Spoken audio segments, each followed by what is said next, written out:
Hello विजय काका। काका मैं संजय बोलता है। बोलो दामाद जी, कैसे याद किया? काका थोड़ा पैसा उधार चाहिए, अर्जेंट है। किती पाहिजे? 3000 रुपये। ठीक आहे, घरी येऊन घेऊन जा. पण काका मी ड्यूटीवर आहे. आप राणे मैदान पर पैसा लाकर दे सकते हैं? मैं उधर ही वेट कर रहा हूँ। ठीक है, एक 10 मिनट में पहुंचता हूँ मैं. हेलो सब ठीक तो है ना बाबा? हो काका हो, मस्त आहे मस्त आहे. और साक्षी ठीक है ना?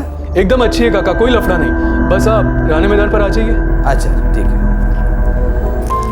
अरे नीट घाल रे कवर. सरिता, हाँ अरे ऐकलंस का? बोला. जरा 3000 रुपये देना, वो साक्षी के पति को देने हैं. इतनी रात को? पता नहीं कुछ अर्जेंट है बोल रहा था. विराज तू भी चल मेरे साथ, स्कूटर निकाल. ठीक है. 10 मिनट में राणे मैदान पहुंच रहा है, तो तैयार है ना साक्षी? हो.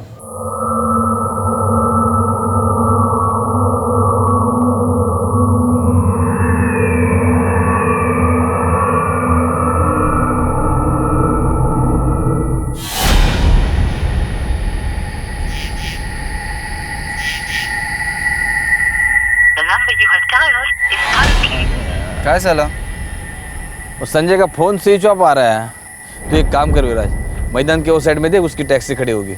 मैं इधर देखता हूँ. जी मौसम.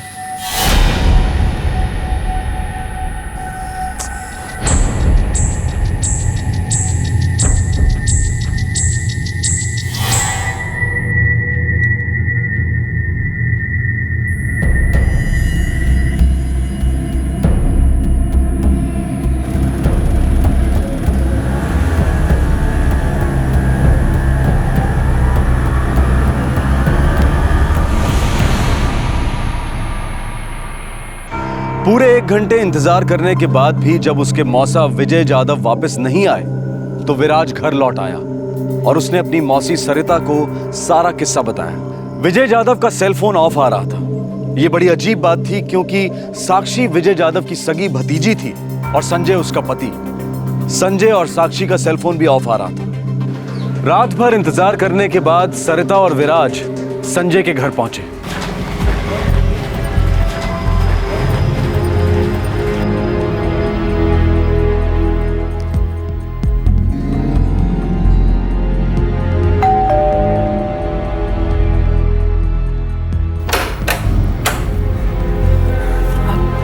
सरिता, विराज, क्या हुआ? साक्षी के काका यहाँ आए थे क्या? नहीं तो क्यों? साक्षी ते और संजय भाऊजी काय मौशी? मला नहीं माहिती. मैं अभी उठी हूँ, वो लोग भी घर पे नहीं है. पता नहीं कहाँ चले गए हैं. अरे देवा, ये भी रात भर घर नहीं आए हैं. मौशी, मुझे लगता है हमें पुलिस को इन्फॉर्म करना चाहिए. काहीतरी सॉलिड लोचा है. ये विजय जाधव से तुम्हारा क्या रिश्ता है? सर, ये मेरी मौसी है. इन्हीं के साथ रहता हूँ मैं. अभी 12वीं की तैयारी कर रहा हूँ. मेरे माँ बाप वो दोनों कोकन में रहते हैं. और ये साक्षी और विजय जाधव का क्या रिश्ता है? साक्षी मेरे पति के छोटे भाई अजय की लड़की है. हम सब कोकण के हैं. साक्षी भी 10वीं की तैयारी करने के लिए हमारे यहाँ आई थी 1 साल पहले. अरे अरे बस बस बस बेटा बस. देख, यहाँ अब मन लगा के पढ़ाई करना है. अनाजे, तू फिक्र करो नक्स रे. अब इसको 10वीं पास कराने का जिम्मा मेरा है. मैं और इसकी आई दोनों डांट के थक गए. 10वीं में 2 बार फेल हुई. बच्चे बड़ी हो गई है, उसे डांटने से नहीं प्यार से समझाते हैं. अब देख, मेरे यहाँ आ गई ना तो मेरा कहा मानेगी. अब तू डायरेक्ट अगले साल आना मिठाई का डिब्बा लेके. सरिता, तू बोल रही थी ना तुझे बेटी चाहिए, अब आ गई बेटी. देख, जा आजा बेटा. दादा,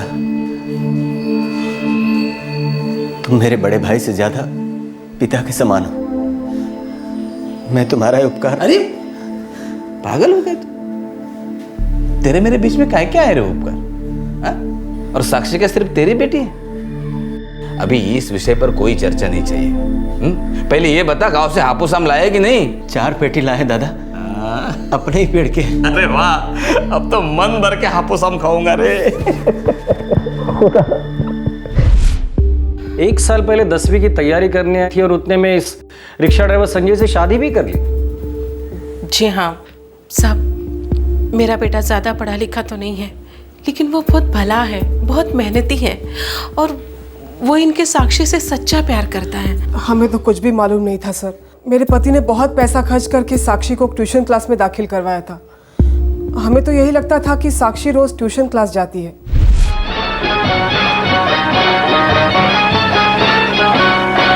गोमुसंगतीन माझ्या तू येशील काय, गोमुसंगतीन माझ्या तू येशील काय, माझ्या फिरतेची राणी तू होशील काय, गोमुसंगतीन। ये लो। सुन, तू 18 की हो गई है, हाँ क्यों? फिर तो 10वीं के एग्जाम तो शादी के बाद भी दे सकती है। काय तेरिस काय, मैं तुझसे शादी क्यों करूंगी? क्योंकि तेरे गाल लाल हो गए, सांसें फूल रही हैं तेरी, और देख आंखें मुस्कुरा रही हैं। वैसे मेरी खोली कोई महल नहीं है, लेकिन जब तू आ जाएगी ना तो हम मिलकर बनाएंगे ताजमहल। बोल, बनाना है? साक्षी के बाबा बहुत बिगड़ गए थे जब साक्षी ने उन्हें संजय के बारे में बताया। अरे ऐसे मुंह काला करने के लिए भेजा था तुझे? मेरी नहीं तो कम से कम काका की इज्जत का ख्याल की होती बेशरम। ये देख, कोई मुंह काला वाला नहीं किया है हमारे साक्षी ने। मुंह काला कब होता है? जब वो कोई गलत करती तो। ऐसा कोई गलत तो किया नहीं है ना उसने। साक्षी बेटा, ऐसा कोई गलत नहीं किया है ना तूने? काका, हम सच्चा प्यार करते हैं और शादी करना चाहते हैं। संजय अच्छा लड़का है। हाँ अच्छा लड़का है। तू गप्प बस रहे। ये देख, मैंने पता किया है, संजय अच्छा लड़का है। अब गरीब है तो क्या हुआ? अरे हम तो कभी इससे भी ज्यादा गरीब थे, लेकिन लड़के में कोई बुरी आदत नहीं है। हाँ, ईमानदार है, मेहनत से कमाता है, और सबसे बड़ी बात तो हमारे बच्चे से प्यार करता है। ये देख, तू टेंशन मत ले, शादी का पूरा खर्चा मैं उठाऊंगा। अरे दादा ये अरे गप बस, मुझे चर्चा नहीं चाहिए अभी। देख, अरे घर की इज्जत को इज्जत से विदा करते हैं, समाज में गर्दन झुकनी नहीं चाहिए हमारी। हाँ। शादी कब हुई थी? 1 महीने पहले, 1 जुलाई को। दहेज को लेकर कुछ अनबन हुई थी? नहीं साहब, हमने कुछ नहीं मांगा, सब कुछ अच्छी तरह से हो गया था। मेरे पति ने अपनी तरफ से बहुत कुछ दिया साक्षी को। साक्षी की विदाई के बाद तो जैसे उनका दिल बैठ गया था। हर हफ्ते कुछ न कुछ लेकर जाते थे उसके लिए। अरे संधि जी आप। नमस्कार। नमस्कार नमस्कार। अब कधी आलात तुम्ही? ये क्या है, अभी कुछ साड़ियाँ लाया था साक्षी के लिए। वैसे आपके लिए भी साड़ी लाया हो। कशाला उगाच माझ्यासाठी? हाय, मैंने काका को बोला था कि मुझे साड़ी नहीं चाहिए, लेकिन काका सुनते ही नहीं। काका, मला एक आई नको। बेटा, ये तुम्हारे पिता समान है, अगर वो तुम्हें प्यार से कुछ दे रहे हैं तो ले लो ना चुपचाप। और कल रात साक्षी के पति संजय ने विजय यादव से 3000 रुपए मांगे। हो सर, और वो भी एकदम अर्जेंट। मैं और मौसा जी गए थे रानी मैदान पैसे लेके, लेकिन फिर मैंने देखा कि मौसा जी साक्षी ताई के साथ संजय भाऊ की रिक्शा में बैठ के कहीं चले गए। रिक्शा का नंबर याद है? हाँ साहब, MH02Z484। पाटिल, आरटीओ में फोन करके पता करो कि ये रिक्शा किसके नाम पे रजिस्टर है। हो सर। और आप दोनों का घर तो 5 मिनट की दूरी पर है ना? हो साहब। तो संजय और साक्षी ने आपको बताया नहीं कि दोनों कहाँ जा रहे हैं? रात को खाने के बाद मेरा बेटा और बहू दोनों बाहर टहलने जाते हैं। मुझे लगा ऐसे ही गए होंगे, फिर मैं दवाई खाई और सो गई। सरिता जी, क्या इसके पहले कभी संजय ने आपसे पैसों की मांग की थी? कभी नहीं, ये पहली बार था। मेरा बेटा बहुत ही खुददार लड़का है, उसने आज तक कभी किसी से पैसे उधार नहीं लिए। फिर पता नहीं अचानक उसे समधी जी से 3000 रुपए क्यों मांगने पड़े। सब पता चल जाएगा। पाटिल, साक्षी, संजय और विजय यादव तीनों के लेटेस्ट फोटोग्राफ इन लोगों से ले लेना, तीनों के मोबाइल नंबर ट्रैकिंग पे डाल दो और तीनों की मिसिंग कंप्लेंट भी लिखवा लेना। हो सर। चलिए आप लोग मेरे साथ आइए।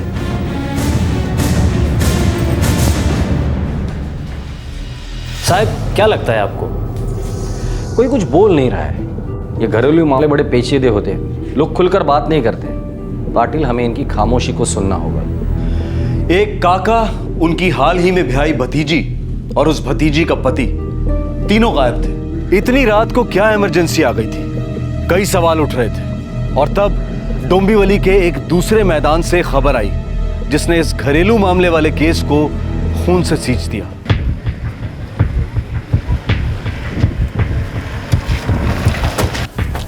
साहब इस तरफ आइए। चल।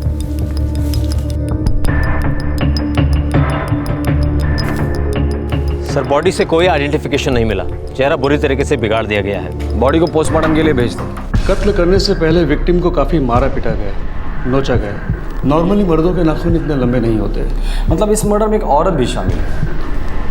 साहब कपड़े फटे हुए हैं, लेकिन उस विजय यादव के कपड़ों से मैच हो रहे हैं जो उसने कल रात पहने थे। डॉक्टर साहब, ये विक्टिम की उम्र क्या होगी? करीब 40 से 45 साल। साहब विराज ने कहा था कि विजय यादव 10:30 के आसपास साक्षी और संजय के साथ ऑटो रिक्शा में कहीं गया था। पाटिल, फैमिली आइडेंटिफिकेशनसाठी बोलवून घ्या।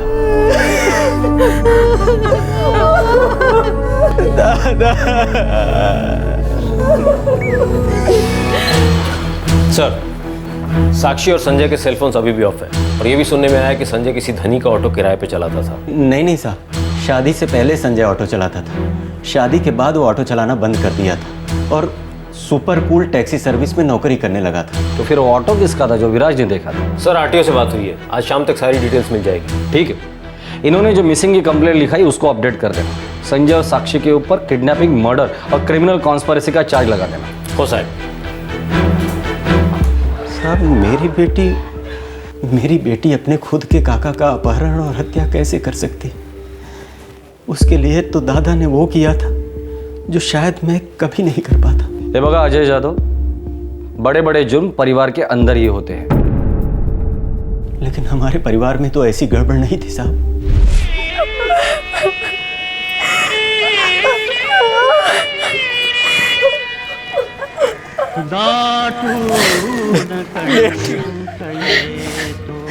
पहले अपने काका के पैर छू, पहला हक उनका बनता है।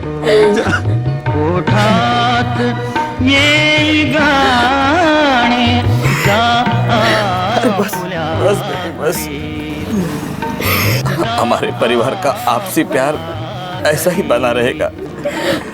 हमारा ये रिश्ता अभी खत्म नहीं हुआ है बेटी, ये तो एक नई शुरुआत है और तू कभी अकेली नहीं रहेगी। तेरा एक काका साहे की तरह हमेशा तेरे साथ रहेगा, समझी ना? मेरी साक्षी अब विजय दादा की बहुत इज्जत करती थी साहब। अजय जादव, पता चल जाएगा कि ऐसा क्या हुआ था कि इज्जत नफरत में बदल गई। देखिए, ये मर्डर 3000 रुपए के लिए नहीं हुआ है। संजय और साक्षी के अलावा और लोग भी इसमें शामिल थे। पर क्यों साहब? दादा ने कभी किसी का कुछ नहीं बिगाड़ा था, हमेशा भला ही किया था। मुझे तो लगता है उस संजय ने ही कोई चाल चली होगी, मेरी साक्षी को फंसाया होगा। बहुत ही जल्द पता चल जाएगा। पुलिस को साक्षी और संजय पर शक हो गया था कि उन्होंने साक्षी के पिता समान काका विजय यादव का कत्ल किया है, लेकिन इस कत्ल के पीछे कोई ठोस वजह पकड़ में नहीं आ रही थी। इस केस के पत्ते धीरे धीरे तब खुलने लगे जब पुलिस को यह पता चला कि वो ऑटो कहां था।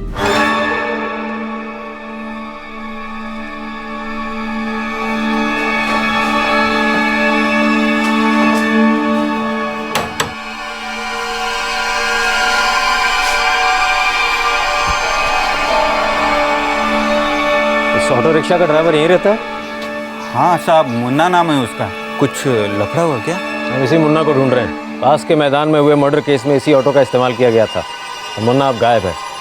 हाँ साहब, वाड़ी में तो सब लोग यही बातें कर रहे थे कि क्या बातें कर रहे थे? यही कि संजय और साक्षी के साथ साथ संजय के 3 दोस्त वो भी अभी तक घर नहीं लौटे। एक वो अभिषेक, किराने वाले का लड़का, दूसरा वो जावेद, मैकेनिक है, और तीसरा वो कॉलेज में पढ़ने वाला लड़का अजय। और ये ऑटो रिक्शा वाला मुन्ना? संजय और मुन्ना एक टाइम में 50-50 रिक्शा चलाया करते थे। मतलब एक शिफ्ट ये एक शिफ्ट वो। अब सिर्फ मुन्ना ही गाड़ी चलाता है। वो रहा मुन्ना। मंगेश सावंत। मुन्ना। ओ साहब। संजय कहाँ है मुन्ना? वो मुझे नहीं पता साहब। संजय कहाँ है? साहब बस सच बोल रहा हूँ साहब, मुझे कुछ नहीं मालूम है साहब। विजय यादव के किडनैपिंग में तेरा रिक्शा इस्तेमाल हुआ था जो संजय चला रहा था। सच सच बता दे, संजय कहाँ है वरना पूरी जिंदगी रिक्शा अप डाउन में चलाते बैठेगा। मुझे नहीं मालूम था कि संजय मेरा रिक्शा कहाँ लेकर गया था। जब से उसने ये लाइन छोड़ी तब से मैं उससे कभी नहीं मिला। परसों रात को वो अचानक मेरी खोली पे आया और उसके साथ में उसकी बीवी साक्षी भी थी साहब। अरे संजय, वही आओ अंदर आओ। अरे नहीं मुन्ना, फिर कभी आएंगे। मुझे तेरी रिक्शा चाहिए। क्या वापस ऑटो लाइन में आने का इरादा है? अरे नहीं रे, मैं अपनी टैक्सी चलाकर मस्त है, बस सिर्फ अभी के लिए चाहिए। और तेरी वहिनी को सैर कराने लेकर जाना है ना। जरूर लेके जा। ये ले चाबी। चल मुन्ना, मिलता है। आराम से, कोई घाई नहीं है। सुबह तक भी गाड़ी लौटाएगा तो चलेगा। वैसे ही मुझे अब नींद आ रही है, मैं सोने जा रहा हूँ। चल चल चल चल।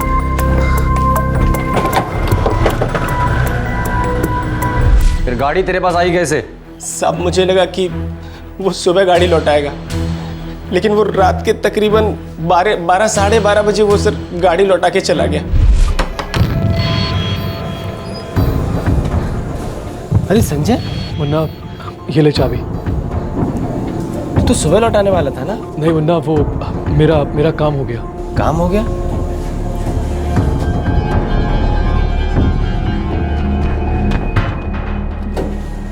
संजय, सब ठीक तो है ना?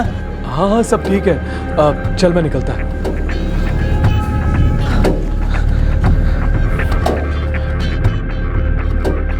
इसके अलावा मुझे कुछ नहीं मालूम है साहब। सोच ले मुन्ना, आखिरी चांस दे रहा हूं मैं तुझे। हाय शपथ साहब, माँ कसम साहब, मुझे कुछ नहीं मालूम है साहब। सर, साक्षी का फोन ऑन हुआ था सर, विठल नगर बस स्टेशन के पास Hariom guest house. Lady constable को साथ में ले लो। सर। पाटिल साहब, गेस्ट हाउस के मैनेजर को पता है ना क्या करना है? हो साहब, समझा दिया है।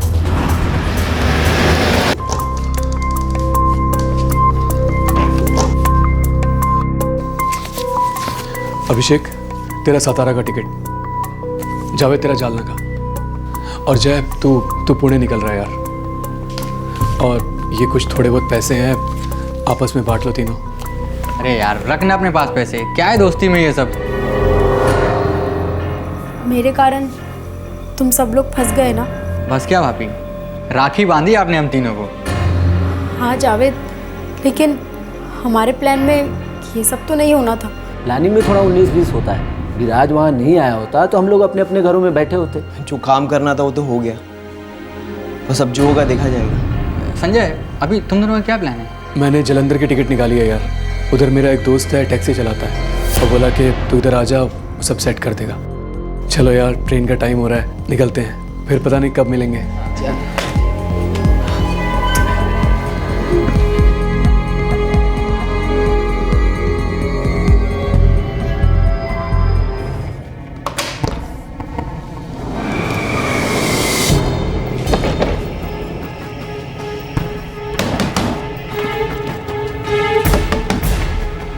ओ मैनेजर साहब,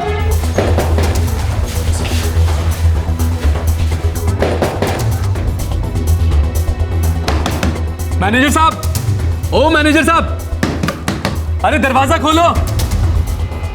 दरवाजा काहे को बंद किया है? मैनेजर साहब,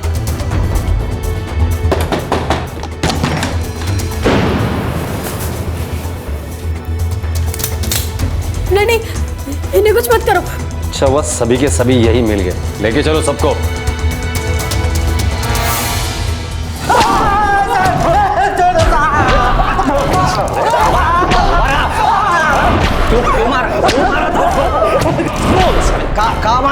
कहाँ मारला? ये लोग ऐसे नहीं मानेंगे। हाँ? पाटिल, लाल मिर्ची लेके आ। नहीं, मैं जानते, मैं सब कुछ बताती हूँ। उन्हें मत मारिए और मत मारिए उन्हें। हाथ जोड़ती हूँ आपके, पाए पड़ते, जो भी कुछ हुआ सब मेरे कारण। उन्हें छोड़ दीजिए, उन्हें कुछ मत कीजिए। काफी पूछताछ के बावजूद संजय और उसके तीनों जिगरी दोस्त विजय जाधव की हत्या के बारे में मुंह नहीं खोल रहे थे, लेकिन उनकी दर्द भरी चीख सुनकर साक्षी की जुबान खोली। साक्षी ने पुलिस को बताया कि किस तरह से विजय जाधव की हत्या की गई, लेकिन जब हत्या का कारण साक्षी की जुबान पर आया तब पुलिस कर्मचारी भी सुनकर दंग रह गए। साक्षी की कांपती जुबान ने उस सच को बयां किया जो हमारे देश के हजारों घरों की दीवारों के बाहर नहीं जाता, बस इन दीवारों में यादों का मुर्दा बनकर दफन हो जाता है। साहब, मेरी संजय से सगाई हुई थी और शादी की डेट 1 जुलाई की फिक्स हुई थी। मैं बहुत खुश थी, बहुत खुश। अगर साक्षी, मैं मंदिर जा रही हूँ, तू भी चल। मुझे समझ नहीं आता, आप हर सोमवार को उपवास रखती हैं, मंदिर जाती हैं, ऐसा क्यों काकू? ताकि तेरे काका की लंबी उम्र और लंबी हो, उनकी तबीयत हमेशा ठीक रहे। तू भी क्या करना अपने संजय के लिए। अरे ना बाबा ना, पहले संजय से शादी तो होने दो। लेकिन हाँ, अगर आप काका के लिए उपवास रखने को बोलोगी तो मैं अभी शुरू हो जाती हूँ। नको नको, उपवास मत रखो काका के लिए, बस उनको टाइम से दवाई दे देना। बरका, बोलना नहीं। नहीं बोलूंगी काकू। चल ये तेमी।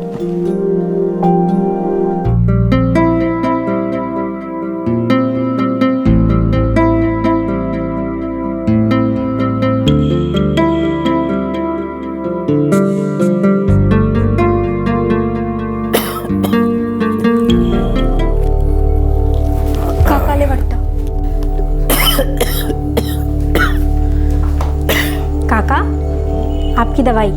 अरे तूने क्यों तकलीफ की, मैं ले लेता। काकी मुझे कह के गई थी कि आपको टाइम पे दवाई दे दूं। विराज और राजू कहाँ गए? वही क्रिकेट का भूत ना? हो काका, वो दोनों तो कैप भी लगा के नहीं गए। ये लीजिए।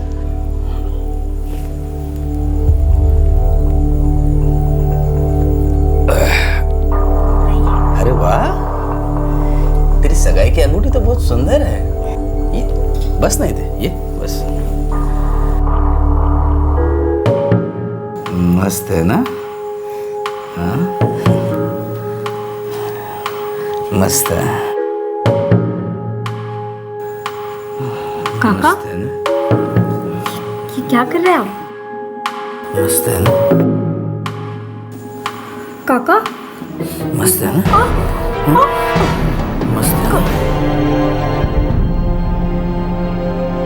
मुझे लगा ये कोई बहुत ही गंदा सपना है जिसमें मेरे खुद के काका ने मुझे गंदा किया, माझा बलात्कार केला साहेब।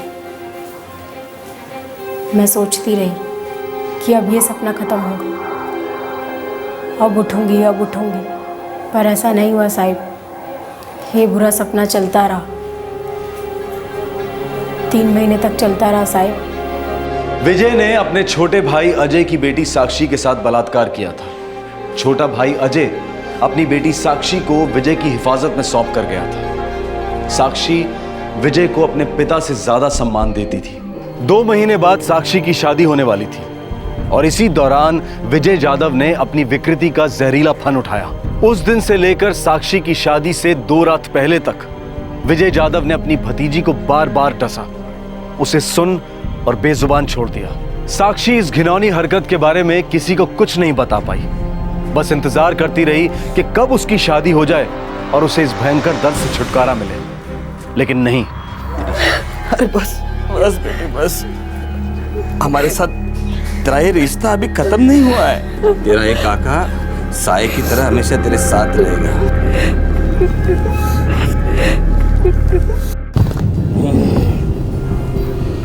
घर में कोई नहीं है ना साक्षी? तो आजा फिर। काका, मुझे साड़ी नहीं चाहिए, मैं चाय लेके आती हूँ। इतना बोला तेरे, आ मेरे पास। काका, मेरी शादी हो चुकी है। तेरी शादी अगर मैं करवा सकता हूँ तो तोड़वा भी सकता हूँ। तेरा इधर मैं अलग अलग लोगों को अलग अलग झूठ बोलती रही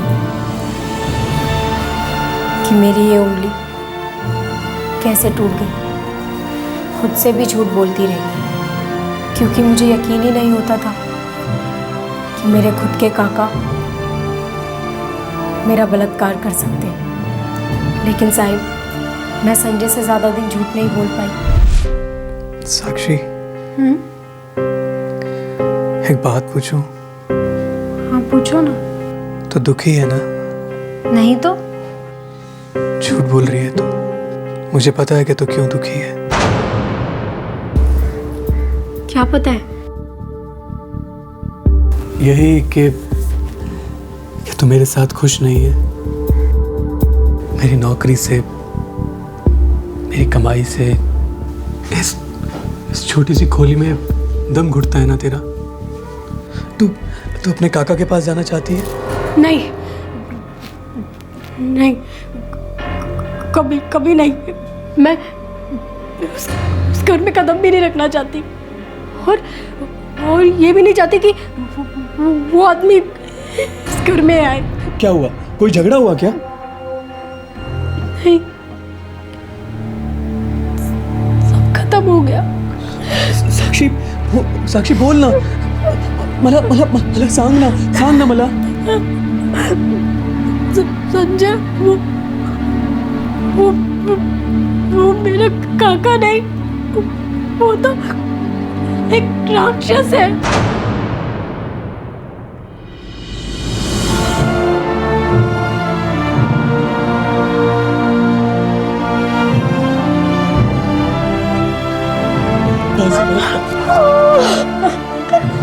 साक्षी बस। अब वो राक्षस तुझे कभी नहीं छुएगा। बहुत दूर चले जाएंगे। विजय जाधव दूर जाएगा, और इतना दूर जहां से कभी कोई नहीं लौटता। नहीं नहीं, तू फिक्र मत कर साक्षी, कुछ नहीं होगा, मैं सब संभाल लूंगा। साहब, साक्षी मेरे तीनों दोस्तों को राखी बांधती है। जब मैंने इन तीनों को वो बात बताई तो इन तीनों ने कसम खा ली कि विजय जाधव को तो मारना ही मारना है।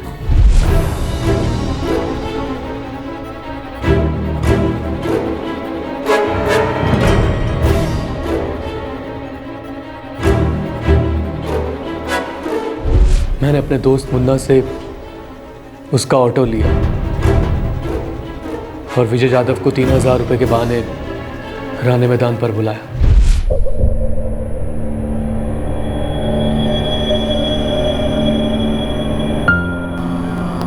बस।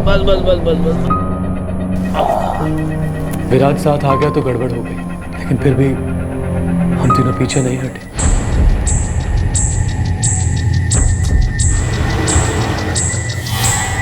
संजय, अरे क्या रे, कितना टाइम लगा दिया है? हाँ, अरे क्या तो फिर से रिक्शा चलाना चालू कर दिया? साक्षी, तू पण आलीस? सब ठीक तो है ना बाबा? काका आप अंदर बैठिए ना, आपसे कुछ बात करनी है। कैसी बात कर? क्या चल रहा है तुम लोगों का?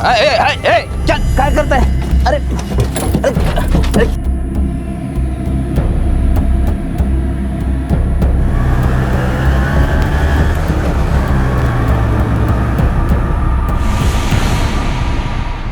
जय और जावेद हमें अनुपम नगरी मैदान पर मिले और हम चारों ने मिलकर हम पांचों ने मिलकर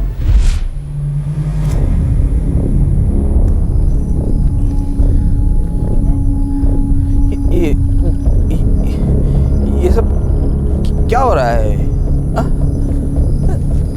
साक्षी, तो बता इन लोगों को। नहीं काका, आप ही बोलिए। जिस बात के लिए आप मुझे धमकियां दे रहे थे, वो बात अब संजय को बता दीजिए। कौन सी बात बेटी? साले वैशी, अब बेटी बोल रहा है मुझे? बोल मेरे पति को, बता मेरे भाइयों को। कैसे तूने मेरा रेप किया था? कभी ने कैसे तूने मुझे धमकियां दी?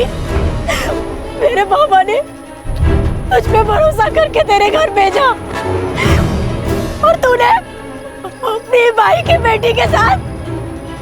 छी,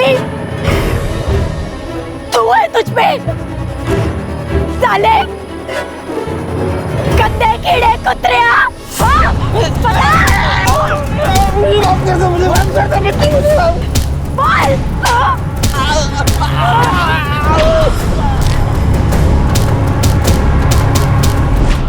देखो साक्षी, विजय जाधव को तो सजाए मौत मिलनी ही चाहिए थी, पर तुम लोगों के हाथों से नहीं, कानून के हाथों से। पर साहब, कानून विजय यादव को सजाए मौत कभी नहीं देता। शायद नहीं, पर जो जिल्लत भरी जिंदगी उसे मिलती थी वो उससे जीते जी मार डालती थी, और तुम दोनों की जिंदगी शुरू होने के पहले खत्म नहीं होती। दुर्भाग्यवश जो सजा विजय जादव को मिलनी चाहिए थी, कानून अब तुम्हें देगा।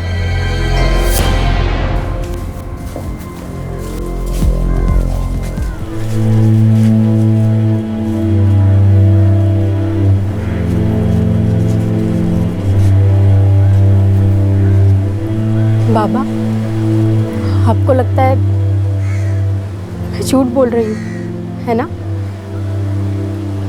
काका तो आपके लिए दूध के धुले थे। आप सोच रहे होंगे कि मुझ में ही कोई खोट है ना बाबा? अरे एक बार तो बोली होती। आप दिल से नहीं बोल रहे बाबा, तभी तो आंखें नहीं मिला पा रहे आप मुझसे। विजय काका ने ठीक ही कहा था, कोई मेरा यकीन नहीं करेगा, बोल के कोई फायदा ही नहीं। चला चला।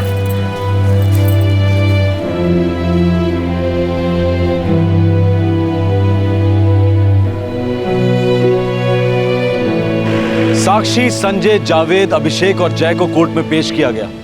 इनके खिलाफ चार्जशीट का ऑर्डर दिया गया है। फिलहाल पांचों जुडिशियल कस्टडी में। इंसेस्टुअस रेप यानी कि परिवार के किसी सदस्य द्वारा किया गया बलात्कार।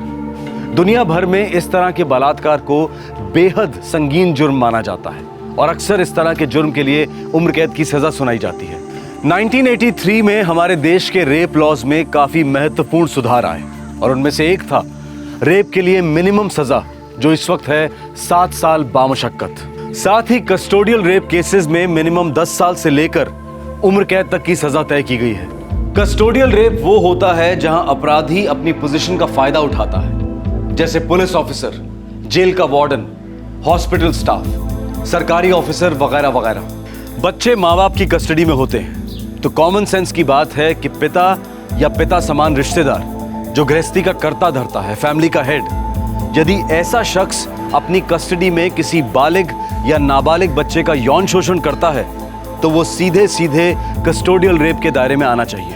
कानूनी परिभाषाओं में सुधार लाए जा सकते हैं, सजा और सख्त की जा सकती है, लेकिन इंसेस्ट और इंसेस्टुअस रेप को लेकर एक और महत्वपूर्ण पहलू है और वो है सामाजिक डिनायल। हमारा समाज इंसेस्ट के बारे में, परिवार के सदस्यों के बीच लैंगिक संबंधों के बारे में बात करने से भी कतराता है। हम इस तरह से पेश आते हैं जैसे ऐसा कुछ होता ही नहीं है, और अगर होता भी है तो विदेशी मुल्कों में होता होगा। हमारे यहाँ तो ये असंभव है। इससे बड़ा झूठ नहीं हो सकता, क्योंकि ऑफिशियल और अनऑफिशियल आंकड़े ये बताते हैं कि हमारा देश इंसेस्ट और इंसेस्टुअस रेप दोनों में टॉप करता है। हमारे आज के एपिसोड की दूसरी कहानी।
सूरज, अरे कहाँ मर गया तुम लोग? प्रणाम। प्रणाम? अरे नमक डाल प्रणाम वनाम पे। केसरी कहाँ है? आई क्यों नहीं अभी तक? पता नहीं महेंद्र बाबू, 2 दिन से देखा नहीं है। परसों निकली थी यहाँ से, अभी तक आई नहीं। तुम लोगों ने उसे भगा दिया? हाँ? नहीं नहीं, हम ऐसा सोचने की हिम्मत भी नहीं कर सकते। देखो महीना हम सबके मालिक हैं, पर अभी बहुत गुस्से में हैं। अगर केसरी नहीं मिली ना तो कुछ भी हो सकता है। बाबू हमें दिखी ना तो वहीं के वहीं घसीट कर भाईना के कदमों में डाल देंगे। इससे तो अच्छा है कि लड़की मर जाए, बस हमें वो दिन देखना ना पड़े।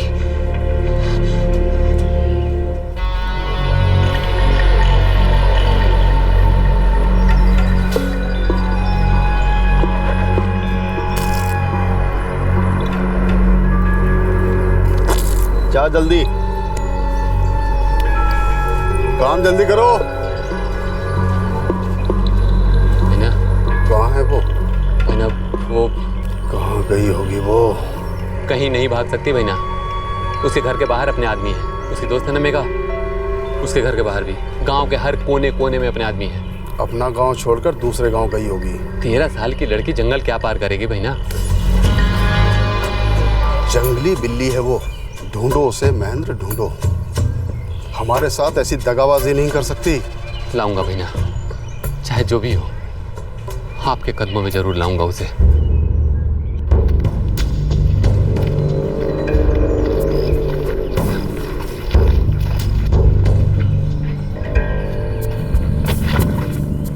महेंद्र बाबू, इससे आगे नहीं जा सकते हम। जंगल बहुत घना है और यहाँ बड़े बड़े जानवर हैं। साले जानवर और जंगल के डर से तुम लोगों की लंगोट गीली हो रही है। फिर वो पिद्दी सी लड़की जंगल में अकेले कैसे गुजारा कर रही होगी। ध्यान रखो इधर उधर, वो बाहर जरूर आएगी। और आते ही धर दबोचो, सीधा भैना के सामने हाजिर करो। क्योंकि जब तक लड़की नहीं मिलेगी ना, भैना शांत नहीं बैठेंगे।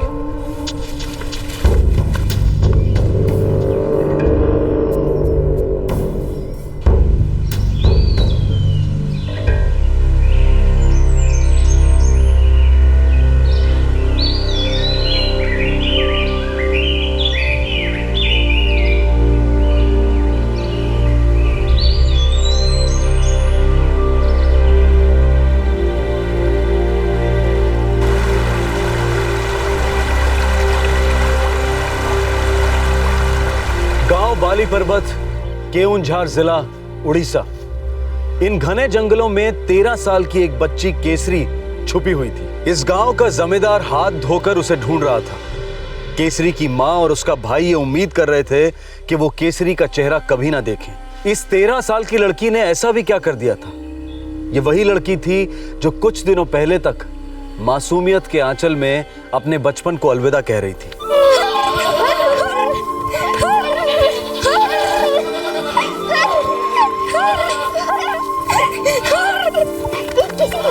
चल मेरे घर जाके खेलते हैं। ना रे, माँ की मदद करनी है, खेत पे जाना है। कल खेलते हैं ना, पक्का। ए केसरी, हाँ खाना खाया तूने? ना। आजा आजा, खाना खा ले। पखालो खाइबू? आज नहीं काकी, कल आती हूँ ना, पक्का। आज काम है ना। हो जा।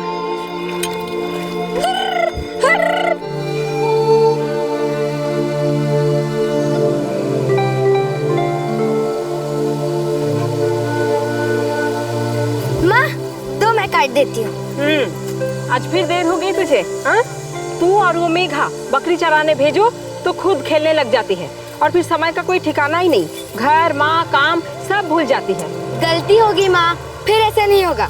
जा जा, देख तेरे सूरज दादा से 3 रुपये ले और दुकान से दाल ले आ, नहीं तो रात को खाने में कुछ नहीं मिलेगा। हाँ, ऐसा हो ही नहीं सकता। मैं यूँ गई और सीधे घर पे जाती हूँ और फिर दाल भी भिगो के रखती हूँ, ठीक है? जा जा।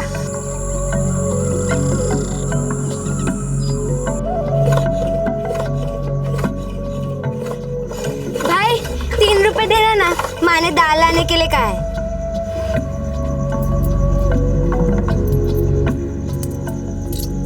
ले 5 रुपए, घर जाके 2 लौटा देना।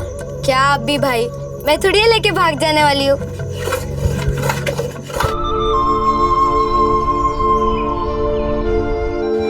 काका 3 रुपए का दाल देना ना।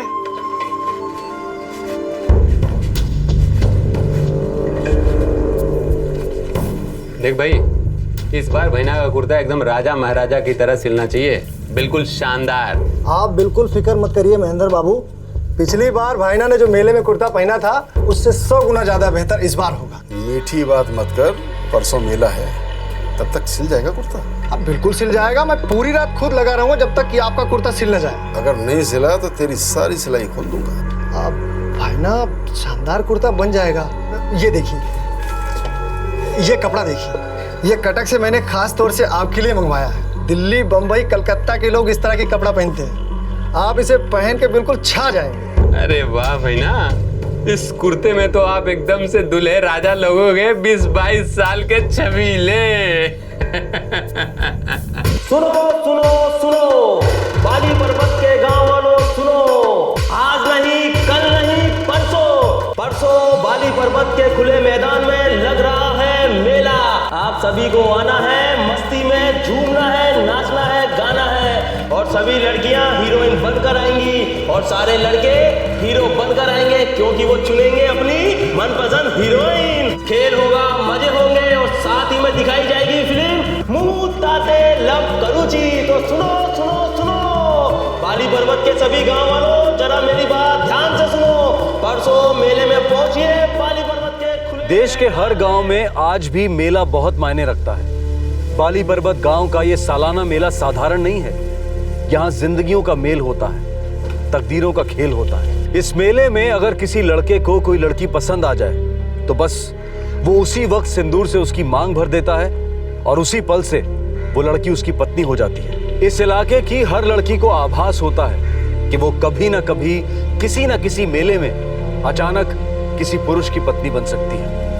लड़की की मर्जी कोई मायने नहीं रखती।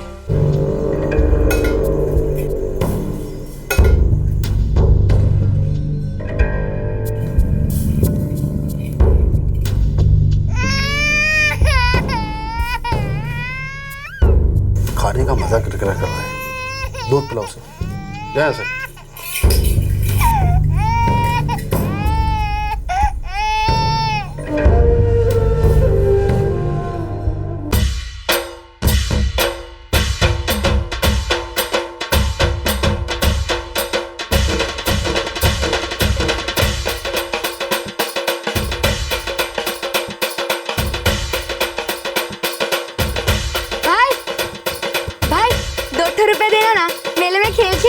₹2 पागल हो गई, 8 आना ले। भाई 5 खेल खेलने हैं तो ₹1 ले। अच्छा ठीक है, ₹1.5 देना, जल्दी देना। खुश? ए केसरी, हाँ शीघ्र आसिबू, देर राती तक सिनेमा देखते मत बैठना। ठीक है माँ, खड़े खड़े देख लूंगी।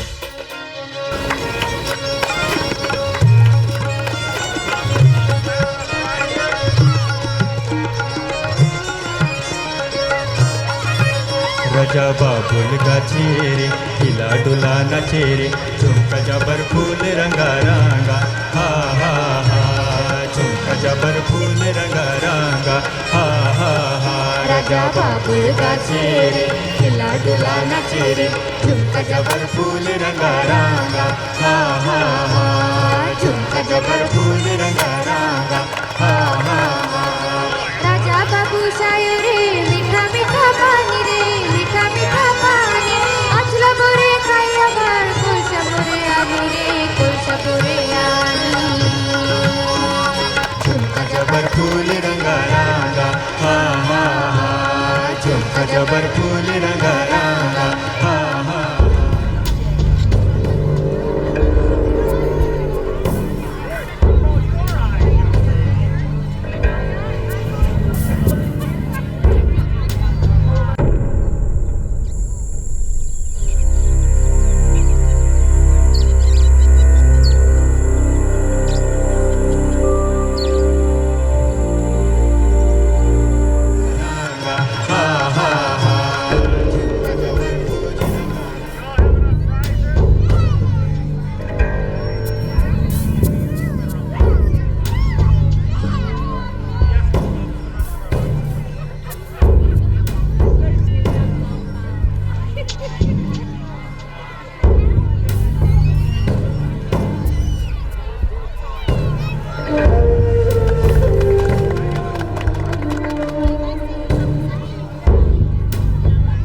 अखिलेंद्र गांव का जमींदार था, स्टेटस में शायद सबसे ऊंचा। उसकी पहले 4 शादियां हो चुकी थी। पहली जब वो 24 साल का था, दूसरी जब वो 32 साल का था, तीसरी जब वो 38 साल का था और चौथी शादी 44 साल की उम्र में। अब वो 50 का होने वाला था। उसकी 2 बीवियां गुजर चुकी थी, एक बीवी को उसने छोड़ दिया था, अब सिर्फ चौथी बीवी उसके साथ रहती थी। अब 50 की उम्र में वो 5वीं शादी करने चला था और दुल्हन का नाम था केसरी। जी हाँ, ये वही 13 साल की लड़की थी जो इस मेले में घूमने आई थी। अखिलेंद्र उसे अपनी पत्नी बनाने वाला था, लेकिन ये उसके लिए कोई नई बात नहीं थी। उसकी पहली 4 पत्नियां बालिग होने से पहले ही उसकी जागीर बन गई थी। आज से मैं तुम्हारा स्वामी, तुम मेरी स्त्री। मुझको तुम्हारा स्त्री नहीं बनना है।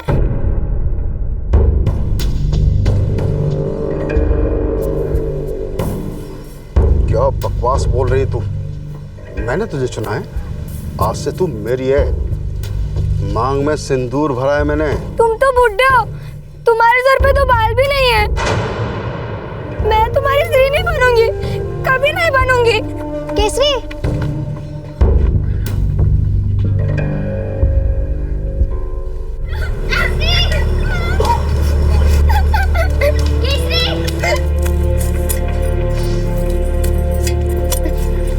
रे केसरी, कौन हेला माँ? रो क्यों रही है? माँ, जमींदार ने मेरे मांग में सिंदूर भर दिया। कह रहा था कि वो आज से मेरा स्वामी है। रे पगली, तू रो क्यों रही है? तुझे तो खुश होना चाहिए। तेरे मांग में उसने सिंदूर नहीं, सुना भरा है। सुना, राज करेगी तू, मेरी रानी। माँ, से बुढ़ा अच्छी। अरे बूढ़ा हो या जवान, मर्द मर्द होता है। उसकी ताकत उसकी दौलत में होती है। मुझे नहीं चाहिए ऐसा मर्द। मैं उसकी स्त्री नहीं बनूंगी। स्त्री नहीं बनूंगी का क्या मतलब? तुम उनकी स्त्री बन गई हो और वो तुम्हारे स्वामी, तुम्हारे सब कुछ। नखरे ना करना उनके सामने। मैं उनकी स्त्री कभी नहीं बनूंगी माँ, कभी नहीं, कभी नहीं बनूंगी। केसरी, केसरी,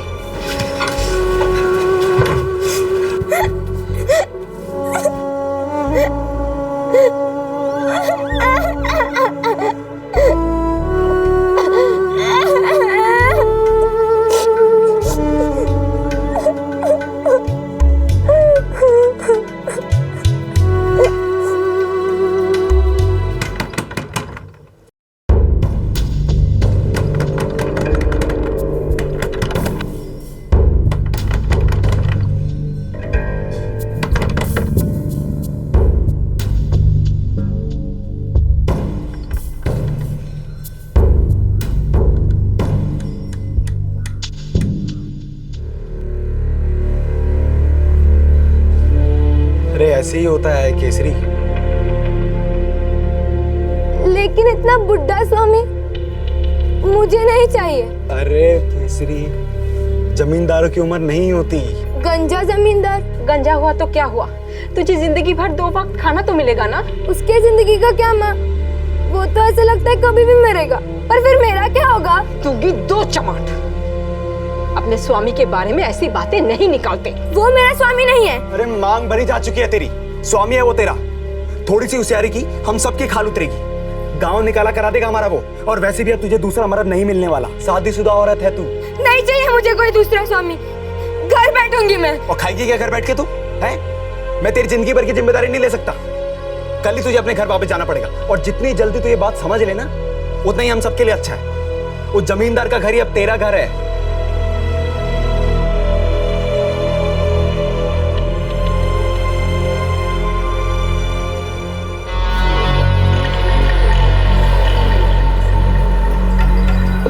चल जल्दी मारक। सुना है कि दूसरी ला रहे हो। हाँ, आज से तू अंदर वाले कमरे में पड़ी रहे।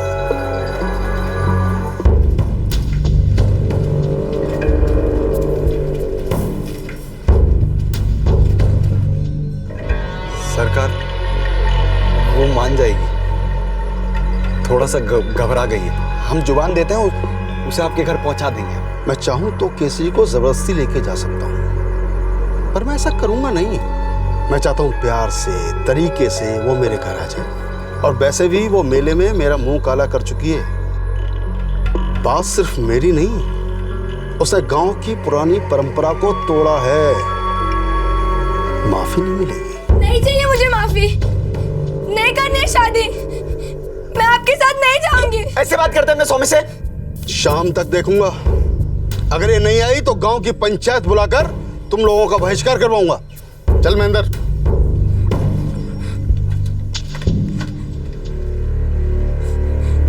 केसरी की ये बगावत, ये अकड़ सिर्फ उसके परिवार वालों को ही नहीं बल्कि पूरे गांव को तकलीफ में डाल रही थी, धमका रही थी। सदियों से चली आ रही प्रथा को चैलेंज किया गया था। पाप है पाप। ये लड़की केसरी पूरे गांव को सजा दिलवा के रहेगी और हम ऐसा होने नहीं देंगे।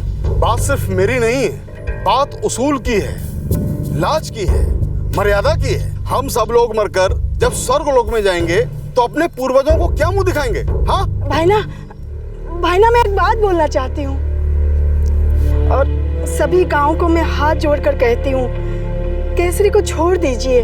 केसरी अभी बच्ची है। भाईना, आपकी तो 4 बीबियां हो चुकी है। भाईना दया करो तुम। क्या कहना चाहती है निर्मला? तो उसकी तरफदारी कर रही है या मेरी बुराई? नहीं भाईना, मैं बस इतना कहना चाहती हूँ कि हमें कानून के हिसाब से चलना चाहिए और हमारे देश का कानून बच्चों की शादी को गलत मानता है। देश का कानून? कौन सा देश, कौन सा कानून? हमारा एक ही कानून है जो हमारे पुरखों ने बनाया। इस गांव का कानून। हमारा गांव एक राज्य में है और हमारा राज्य एक देश में है, भारत देश। और भारत देश का कानून सबसे बड़ा कानून है। बकवास बंद कर निर्मला। 2 क्लास क्या पढ़ ली है स्कूल की? बहुत मास्टरी झाड़ रही है। इस गांव के कानून से बड़ा कोई कानून नहीं। अगर कल तक कुंती की बेटी केसरी भाईना के घर नहीं पहुंची तो पंचायत आदमी भेजेगी और उसे घसीट के इनके कदमों में डाल देंगे। अब केसरी भाईना की है और आखिर तक रहेगी। देख और मार मत खा मुझसे, चुपचाप जा। कोई गरीब अगर मांग में सिंदूर भरता तो एक मुट्ठी चावल के लिए तरसती। उसके सर पर बाल होते पर जेब खाली, क्या करती फिर? इससे अच्छा रिश्ता तेरे लिए हो ही नहीं सकता, समझा इसे? जा केसरी, मैं कह रहा हूं तुझे, जा।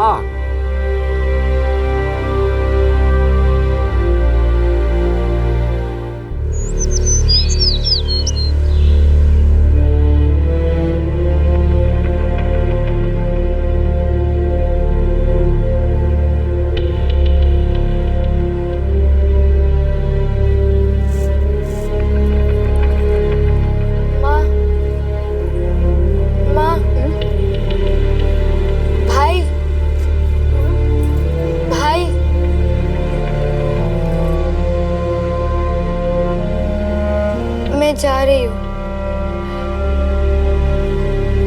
जगन्नाथ ने तुझे सही रास्ता दिखाया है बेटी, तुझे अकल दी। हाँ? हमें बुला दे कि कोई दुख नहीं है और तेरी जिंदगी की हर एक सांस उस जमींदार के हाथ में है। तू उसे खुश रखेगी, तू खुश रहेगी।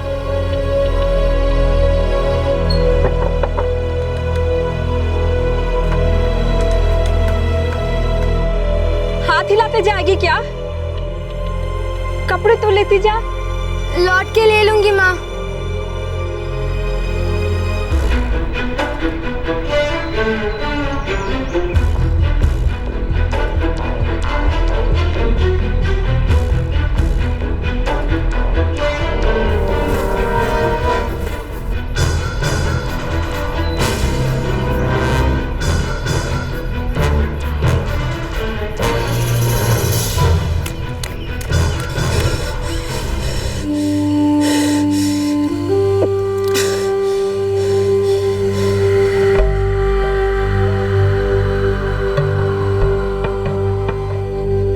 जंगल में पहला दिन केसरी के लिए बहुत ही मुश्किल रहा।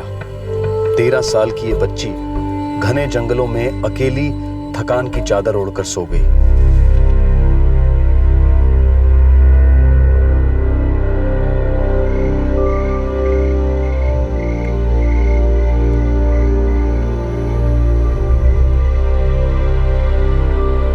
कुंती, बेटी के ऊपर तुम जरा सा लगाम लगाकर नहीं रख सकी?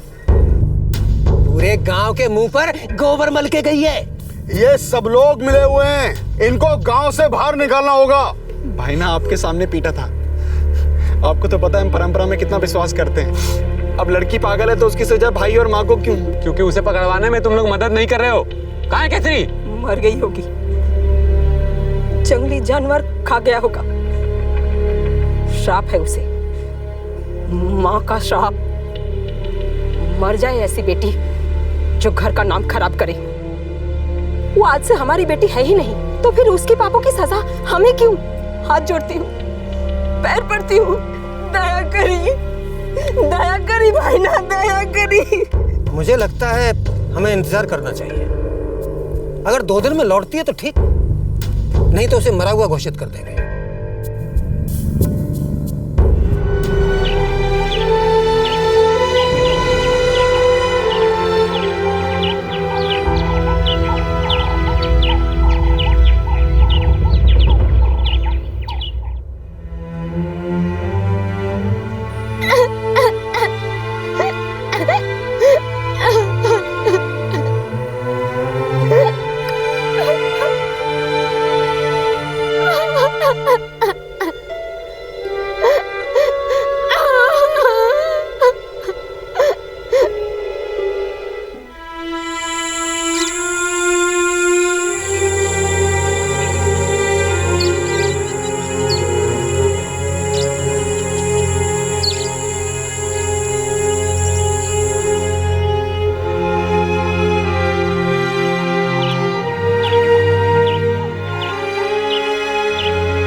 जंगल में 8 दिन 8 रातें अकेले काटने के बाद केसरी पूरी तरह से हताश हो चुकी थी। उसकी सारी शक्ति खत्म हो गई थी। मायूसी से घिरी 13 साल की केसरी ने अपनी जिंदगी खत्म करने का फैसला कर लिया।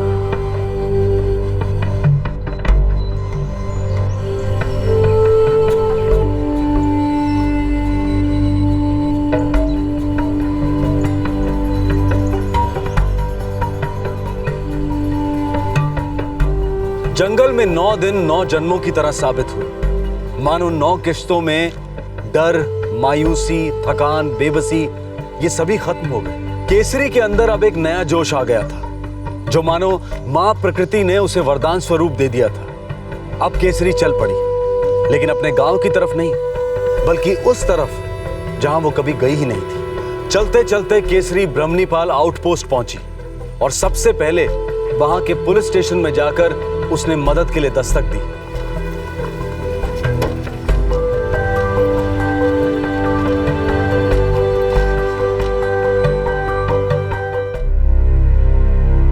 नौ दिनों 9 राती तो मैं जंगल में अकेले। हाँ, आप मेरी मदद करेंगे ना?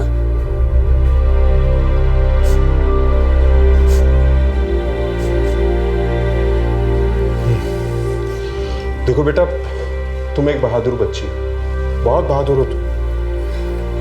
लेकिन मुझे वापस गाँव जाने की हिम्मत नहीं है। मेरी माँ और सूरज भैया मुझे उस बुड्ढे के पास भेज देंगे। कोई नहीं भेजेगा। तुम्हारी मर्जी नहीं है तो तुम्हें कोई कहीं नहीं भेज सकता। केसरी रो मत। अच्छा एक बात बताओ, तुम्हारे गांव में कोई तो होगा जिस पे तुम भरोसा कर सकती हो? तुम्हारा कोई दोस्त, कोई रिश्तेदार? हाँ, मेरी एक दोस्त है, मेघा।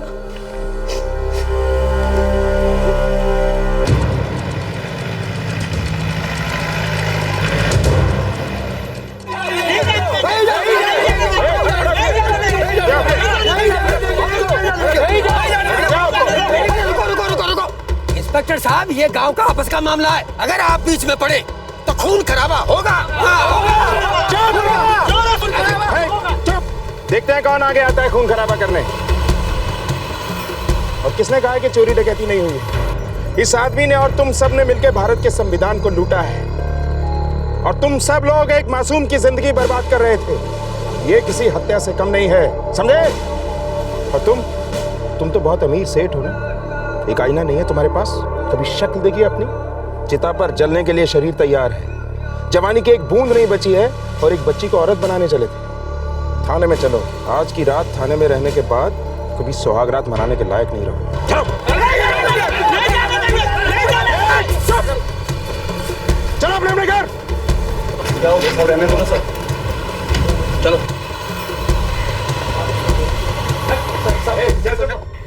भला झियोटे ए टिके खाइनियो आ टिके खाइनियो ए देखो खोल भला झियोटे म केसरी, हमने जमींदार और तुम्हारे भाई सूरज दोनों को गिरफ्तार कर लिया है। साहेब खूब भलो करचंती। फिर भी साहेब कोई भी केसरी को गांव वापस ले जाना बहुत मुश्किल होगा, काहे कि ना गांव वाले बहुत गुस्से में हैं, कुछ भी कर सकते हैं बच्ची के साथ। मैंने कटक की एक संस्था से बात की, वो लोग बच्चों की देखभाल करते हैं। केसरी, अब वो तुम्हें भी अपने साथ ही रखेंगे। लेकिन काका, मैं कटक क्यों जाऊंगी? मुझे तो अपने गांव में रहना है ना। वहाँ पे माँ है, मेघा है, खेत है, सब कुछ है। बेटा, वहाँ सब कुछ है, बस एक चीज नहीं है, सुरक्षा। तुम्हारी सुरक्षा। कभी भी कोई सरफिरा कुछ भी कर सकता है। ये संस्था वाले तुम्हारी अच्छी देखभाल करेंगे, तुम्हें अच्छी जिंदगी देंगे।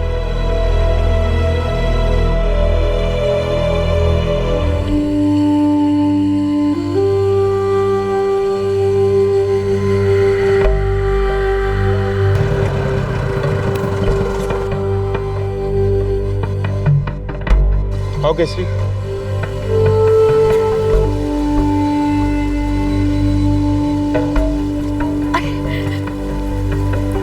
नमस्कार। नमस्कार, मैं शालिनी। मुझसे ही आपकी बात हुई थी फोन पर। ये है केसरी, मैंने इसके बारे में ही आपसे बात की थी। आओ।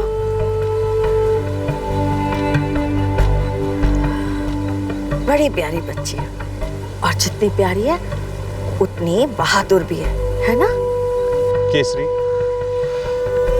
तुमने मुझे काका कहा था, तो तुम मेरी प्यारी सी सुंदर सी बेटी हो।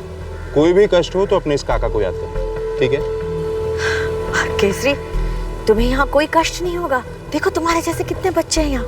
यहाँ तुम नए नए लोगों से मिलोगी, नई नई बातें सीखोगी, और खास करके अपने पैरों पे खड़े होना सीखोगी।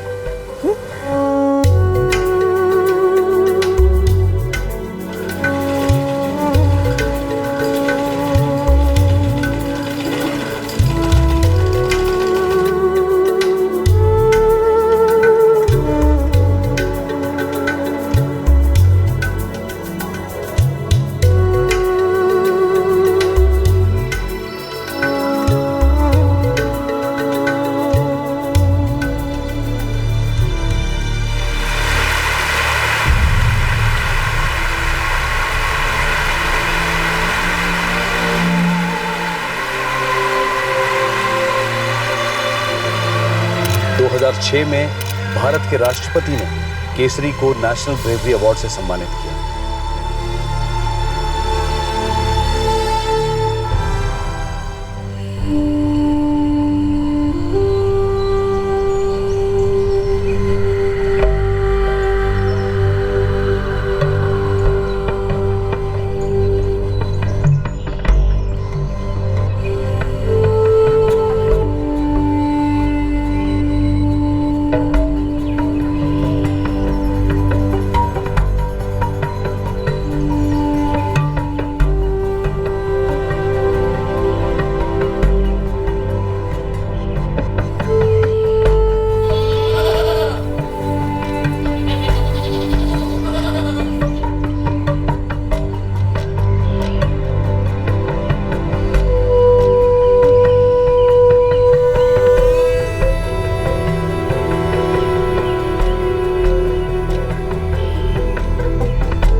केसरी 7 साल तक कटक के चाइल्ड हेल्पलाइन होम में रही। जब वो 18 की हुई तो उसने चाइल्ड होम छोड़ने की बजाय वहीं नौकरी करना पसंद किया। 2012 में 20 साल की उम्र में केसरी अपने गांव लौटी। गांव आकर उसे पता चला कि उसकी मां कुंती ने दूसरी शादी कर ली थी और वो गांव छोड़कर चली गई थी। उसके बड़े भाई सूरज ने उससे कोई भी रिश्ता रखने से इनकार कर दिया था। केसरी को यह भी पता चला कि गिरफ्तारी के सिर्फ 8 दिन बाद जमींदार अखिलेंद्र और उसके भाई सूरज की जमानत हो गई थी और जमानत पर छूटने के बाद अखिलेंद्र ने एक और शादी कर ली। इसकी वजह से केसरी ने बाली पर्वत गांव छोड़ने का फैसला किया और वो जजपुर जिले के फूलाझारी गांव में अपनी चाची के पास रहने आ गई। यहाँ केसरी अपनी जीवनी कमाने की कोशिश कर रही है। उसने अपने पैरों पर खड़े होने का संकल्प कर लिया है। हमने इस केस के बारे में आपको क्यों बताया? क्या इसे दिखाना जरूरी था? हमारे राष्ट्रगीत में हमारे देश के अलग अलग राज्यों का वर्णन है, लेकिन हम में से कई लोग ऐसे भी हैं जिन्हें इन राज्यों के बारे में पता भी नहीं है। और इन राज्यों में ऐसे लाखों लोग हैं जिन्हें हमारे राष्ट्रगीत के बारे में नहीं पता, राष्ट्र के संविधान के बारे में नहीं पता, राष्ट्र की परिभाषा नहीं पता। पिछड़ेपन के दलदल में धंसे हमारे देश के इन हिस्सों में अपने हक के लिए खड़े होना मानो नामुमकिन है। ऐसे हालात में एक 13 साल की लड़की केसरी ने जो कर दिखाया वो अद्भुत था। 9 दिन 9 रातें जंगल में बिल्कुल अकेले, ये किसी कमांडो ट्रेनिंग से कम नहीं था। उसके बाद उस बच्ची ने बड़ी समझदारी से पुलिस की मदद मांगी और उसे मदद मिली भी। पर सवाल ये उठता है कि केसरी को इस यातना से गुजरना ही क्यों पड़ा? पुलिस और प्रशासन तब क्या कर रहे थे जब खुलेआम गांव के मैदान में बच्चियों की मांग में सिंदूर भरकर उन्हें इंस्टेंट कॉफी की तरह इंस्टेंट पत्नियां बनाया जा रहा था। और ये घिनौनी हरकत कई सालों से चली आ रही है। आधुनिक भारत में लोग हर 6 महीने में अपना मोबाइल फोन बदलते हैं, कंप्यूटर बदलते हैं, लेकिन पिछड़े हुए भारत में सदियों से कुछ नहीं बदलता। न लोग, न सोच, न जिंदगी। आखिर ऐसा क्यों है? गांव और कम्युनिटीज के लेवल पर गैर संवैधानिक फैसलों और फतवों के खिलाफ जाने से सरकारें आखिर इतना हिचकिचाती क्यों हैं? वोट बैंक पॉलिटिक्स शायद सरकारें बचाती है पर देश को जरूर डुबाती है। अगर हम चाहते हैं कि सरकार में ऐसे लोग हों जो पिछड़ेपन को बनाए रखने की बजाय उसे दूर करें, तो हम सभी भारतीयों को बहुत सोच समझकर लार्जर पिक्चर को मद्देनजर रखते हुए वोट करना होगा। एक ऐसे भारत की कल्पना करनी होगी जहां हर गांव की केसरी 13 साल की उम्र में ससुराल नहीं बल्कि हाई स्कूल जाए। एक ऐसा भारत जहां गांव हो या शहर, हर जगह एक ही कानून लागू हो, हर भारतीय को आगे बढ़ने का अवसर मिले। केसरी की गाथा को हमारी जिंदगी से अलग समझना बहुत बड़ी भूल होगी। 9 दिन और 9 रातें जो उसने जंगल में काटे हैं, ये पूरे देश के लिए दस्तक है कि दिल्ली अभी बहुत दूर है। इस तरह के और भी एपिसोड देखने के लिए हमारे चैनल को सब्सक्राइब करें और बेल आइकन दबाना ना भूलें।